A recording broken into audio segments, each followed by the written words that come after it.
कमला बिना कुछ बोले वहां से चली गई और बेचारा वैभव तेज बुखार में भी काम करता रहा।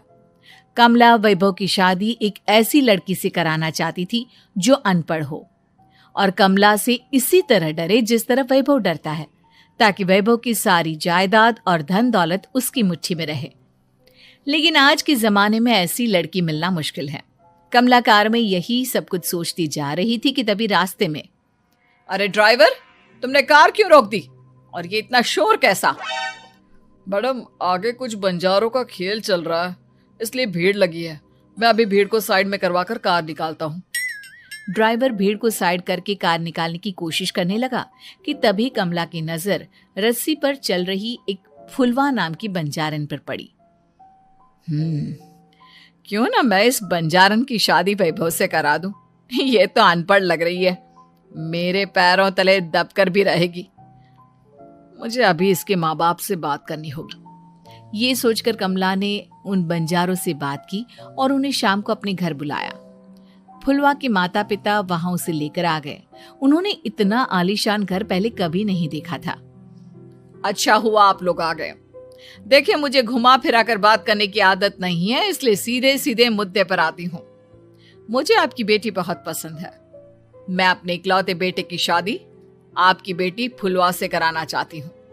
इसके बदले में आप जो चाहो वो ले सकती हैं। तभी फुलवा की माँ कहती है, ये क्या कह रही है मैम साहब? कहीं आप हमारी गरीबी का मजाक तो नहीं उड़ा रही ना? आप मेरे बेटे से मिल लो। अगर आपको मेरा बेटा पसंद आता है तो मैं कल से ही शादी की तैयारी शुरू कर दूंगी। सुखराम, सुखराम, वैभव को लेकर आओ। फुलवा अपनी माँ के कान में फुसफुसाती है, माँ, कहीं इस मेम साहब का छोरा पागल तो ना है? फुलवा अपनी माँ से बात कर रही होती है कि वैभव वहां आता है।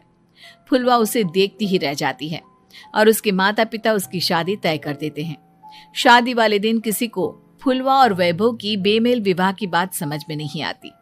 फिर भी एक औरत कमला से पूछ ही लेती है, कमला जी, आपने अपने इकलौते बेटे की शादी देहाती गवार से क्यों करा दी?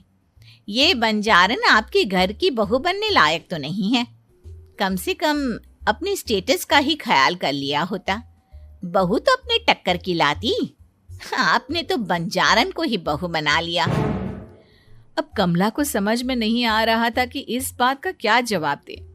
वो कुछ देर चुप रही और सोच समझ कर कहती है, बहन जी, आपको तो पता है आजकल के बच्चे किसी की बात कहाँ सुनते हैं। मैं तो अपनी बहू एक पढ़ी लिखी और अपनी सोसाइटी की ही ढूंढ रही थी। लेकिन मेरे बेटे ने मेरे सामने इस बंजारन को लाकर खड़ा कर दिया। बोला कि मैं शादी करूंगा तो इसी से। अब भला मैं क्या करती, मुझे अपने बेटे के सामने झुकना ही पड़ा। कमला की ये बातें सुखराम भी सुन रहा था। उसने ये सारी बातें वैभव को जाकर बता दी। काका, मैं तो फुलवा को जानता भी नहीं, फिर माँ मेरे बारे में झूठ क्यों कह रही है? अरे बेटा, तुम कितने भोले हो, तुम्हें कुछ भी नहीं पता। तुम्हारे पिता अपनी सारी संपत्ति तुम्हारे नाम करके गए हैं। तुम्हारी माँ नहीं चाहती कि यह संपत्ति तुम्हें मिले, इसलिए उन्होंने तुम्हारी अनपढ़ लड़की से शादी करवाई, ताकि तुम्हारी तरह वो भी अपने हक के लिए आवाज ना उठा सके। सुखराम काका, मैं क्या करूं, आप ही बताओ। माँ के सामने आते ही मेरे हाथ पैर कांपने लगते हैं। मैं माँ को कुछ भी नहीं कह पाता। वे दोनों बात कर ही रहे थे कि अचानक कमला वहां आ गई। कमला को देखकर दोनों घबरा गए। तुम दोनों फिर कभी बातें कर लेना, अभी फेरों का समय हो गया है, चलो जल्दी आओ। इस तरह फुलवा और वैभव की शादी हो गई। अगले दिन कमला ने फुलवा को बुलाया और उसे नसीहत देने लगी। देख बंजारन, तुझे मैंने अपनी बहू बना तो लिया है, लेकिन तुझे इस घर में आंख कान मुंह बंद करके रहना होगा। घर का काम कर और अपने पति से मतलब रख, समझी? कमला का ऐसा रवैया फुलवा को बिल्कुल समझ में नहीं आया। उसने वैभव से इस बारे में बात की। सुनिए ना, माँ जी ने जिस तरह मुझसे बात की मुझे अच्छा नहीं लगा। शादी से पहले तो वो मुझसे बहुत अच्छे से बात कर रही थी, लेकिन शादी के बाद उन्हें क्या हो गया? तुम ज्यादा मत सोचो, जैसा माँ कहती है वैसा ही करो। ये कहकर वैभव वहां से चला गया। अगले दिन वैभव को घर के नौकरों की तरह काम करता देख फुलवा को बहुत हैरानी हुई। फुलवा ने इस बारे में सुखराम काका से बात की तो सुखराम काका ने फुलवा को सारी बात बता दी। अब फुलवा को समझ में आ गया कि उसकी सास ने एक बंजारन को बहू क्यों बनाया। एक दिन वैभव घर का काम कर रहा था, तभी उससे कांच की प्लेट टूट गई। किसने गिराई ये कांच की प्लेट? वैभव को वहां खड़ा देख कमला ने छड़ी से उसे मारना शुरू कर दिया। उसके पैर में कांच चुभ गया और खून बहने लगा, लेकिन फिर भी कमला उसे मारे जा रही थी। ये देखकर फुलवा ने कमला के हाथ से छड़ी छीन ली और तोड़कर फेंक दी। बंजारन, तेरी इतनी हिम्मत, तूने मेरे हाथ से छड़ी छीनी? कमला फुलवा को थप्पड़ मारने ही वाली थी कि फुलवा उसका हाथ पकड़ लेती है। ओ ससु माँ, मैंने मोम की गुड़िया ना समझ लियो। बंजारन, ईंट का जवाब पत्थर से देना जानती हूँ। आज के बाद मेरे या वैभव जी के ऊपर हाथ उठाने की सोचियो भी ना, समझी ससु माँ? ये कहकर फुलवा वैभव को लेकर वहां से चली गई। उसने वैभव के पैर पर पट्टी बांधी, उसके आंसू पोंछे। वैभव ने पहली बार किसी के दिल में अपने लिए इतना प्यार महसूस किया। अब फुलवा वैभव का हर काम में हाथ बटाती, उसका बहुत ख्याल रखती। इस तरह दोनों बहुत ज्यादा नजदीक आ गए। वहीं दूसरी ओर कमला सारी जायदाद अपने नाम करने की साजिश करने लगी। और एक दिन, वैभव, जल्दी बाहर आओ। कमला की आवाज सुनकर वैभव और फुलवा अपने कमरे से बाहर आ गए। जी माँ, आपने बुलाया? ये ले, इन कागजों पर साइन कर दे। वैभव कागजों पर साइन करने ही वाला था कि फुलवा वैभव के हाथ से पेन छीनकर कहती है, ना वैभव जी, आप इस पर हस्ताक्षर नहीं करेंगे। आओ बंजारन, मैं तुझसे बात नहीं कर रही। ये बात मेरे और मेरे बेटे के बीच की है। चुपचाप पेन दे दे, नहीं तो तेरी खाल उधेड़ लूंगी। ससु माँ, बंजारन की खाल इतनी भी ढीली ना होवे कि कोई भी उधेड़ लेवे। जो यकीन ना आता हो तो देख ले उतार के। और हाँ, बंजारन जरूर हूँ पर अनपढ़ ना हूँ। मन्ने भी पता है कि किसी भी कागज पर साइन करने से पहले उसे अच्छी तरह पढ़ लेवे हैं। पेन देती है या नहीं?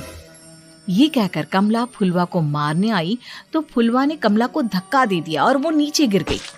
कमला डरकर वहां से भाग गई। अब फुलवा ने वो कागज उठाए और वैभव के साथ सीधा वकील के पास चली गई।